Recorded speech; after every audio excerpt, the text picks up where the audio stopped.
Here's something nobody wants to hear. You're probably not lazy, and you're not unmotivated. You're just quietly bleeding time to habits you don't even register as habits. Little escape hatches you slip into 100 times a day without ever noticing. So today we're putting them all on trial. We're ranking the time thieves from the ones stealing entire years of your life, all the way down to the ones that are just mildly annoying. Fair warning though, the stuff up in the top tier is going to feel personal. Let's get into it. Living in your head. This is the quietest life stealer on the entire board, which is exactly why it's sitting so high, replaying that awkward thing you said back in 2019, rehearsing arguments that are never actually going to happen, worrying about a future you're inventing in real time. You can lose whole afternoons inside your own head, while your actual life just waits outside the door. Thinking feels productive, so we let it run forever.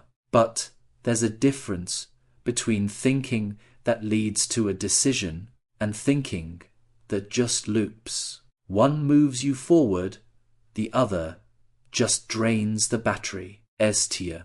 Worrying about what you can't control, the weather, the economy, what someone else might be thinking about you, what could possibly go wrong next year. You can spend literal hours stewing on all of it, and not one single second of that worry moves the outcome by even a fraction. If you can do something about it, go do the thing. If you can't, then worrying is just choosing to suffer over it twice. It's bottom tier because it's quiet. But man, what a pointless place to leave your mind parked. D tier. Endless quick breaks. I'll just take a quick 5-minute break. Famous last words. The break becomes a snack. The snack becomes a video. And the video becomes, wait, where did the last 40 minutes actually go? The break itself was never the problem. The problem is, there's no edge to it, no timer, no plan to come back. A real break recharges you. This kind just quietly swallows your afternoon, one innocent 5 minutes at a time. B tier.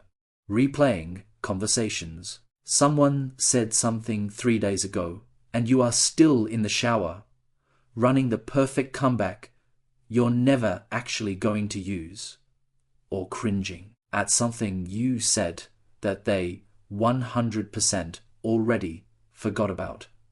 It feels like you're processing it, but really, you're just marinating in something that's already over. The conversation ended. The only place it's still happening is rent-free in your head. B tier. Performing online. You do something genuinely cool, and half your brain is already framing the photo, writing the caption, imagining the reactions. Somewhere along the way, you stopped living your life and started documenting a version of it for people who barely glance at it. All that energy spent curating the perfect highlight reel is energy you're not spending actually inside the moment. Nobody is watching as closely as you think they are. Go live it for you. Not for the post. A tier. Doom scrolling. We're starting at the very top with the heavyweight champion. You open your phone for one specific reason, and 20 minutes later, you're 3 years deep into a stranger's vacation photos, feeling vaguely worse about your own life, and not even sure why you're still going. Here's the trap.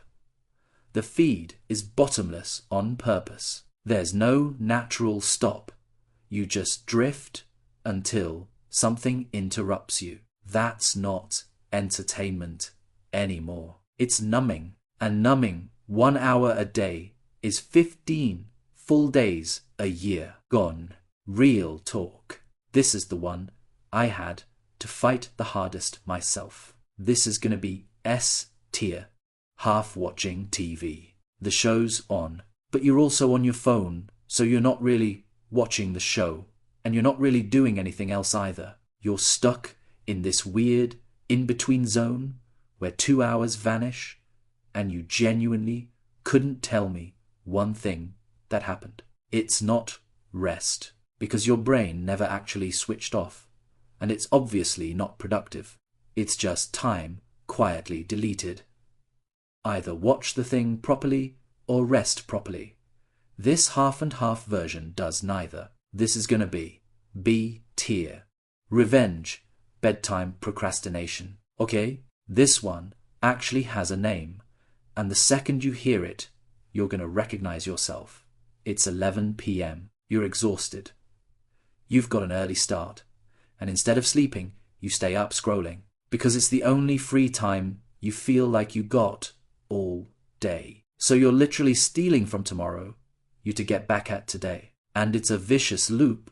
You sleep badly, so tomorrow drains you even more. So you feel like you deserve your revenge time again. Your whole next day pays for that one stubborn hour. S tier. Shiny object syndrome. New app, new system, new method, new niche. Every single week there's a fresh thing promising to finally be the answer. So you abandon last week's thing to go chase it. But here's the part nobody wants to hear. Almost nothing works in week 1. The magic is buried in the boring repetition that you keep quitting right before you reach it. Jumping between 10 half-started things gets you nowhere. Sticking with one boring thing gets you everywhere.